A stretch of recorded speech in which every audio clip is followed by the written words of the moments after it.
Nick Santanastasso. I just turned 21 years old, and I was born with hand-heart syndrome.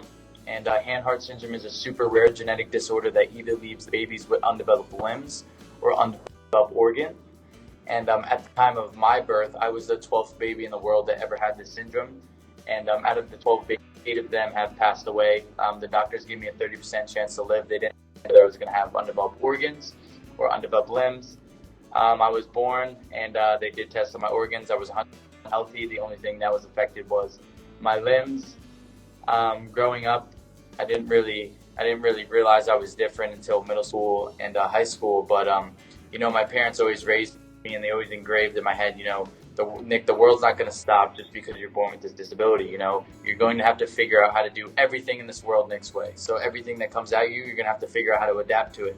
And that's one of the main things that I thank, and it shaped me into who I am today. The way my parents taught me and raised me and engraved that in my head. That the world ain't going to stop just because you're different, man. You got to go out and get it your way.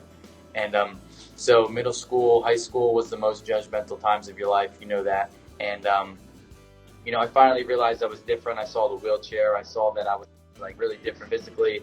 And at the time I wasn't in shape. And, middle school and freshman, sophomore year was my rock bottom, so to say. So the rock bottom. And basically the big question was why. And it was, why was I born like this? Why do I have to go through all these challenges that other kids, they have no idea what I'm going through? Just why? What am I going to do?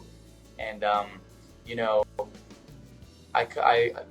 was like, what am I going to do as a career? I don't know what I'm going to do as a career. I can't work regular jobs like, regular people. And that's when I was a sophomore in high school, and all my best friends were wrestlers. My older brother was a wrestler for the same high school.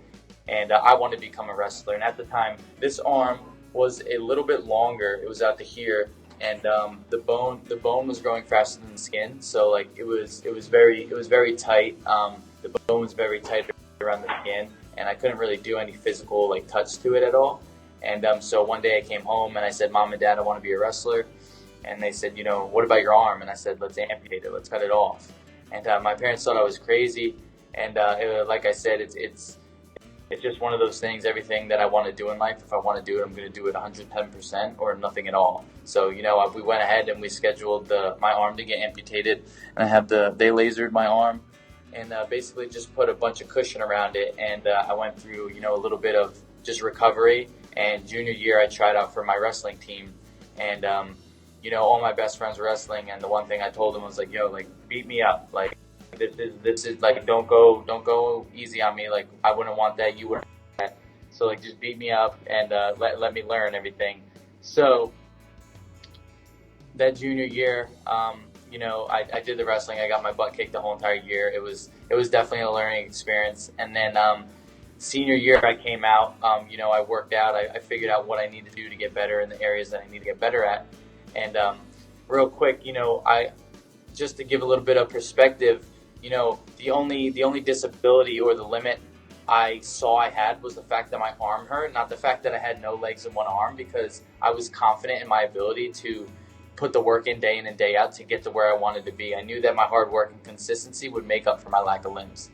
And that's just a big lesson for people. And it's just something that I touch on and just show people I don't really, the way I operate, I don't really have any limits. It's just obstacles. It's just problems and solutions.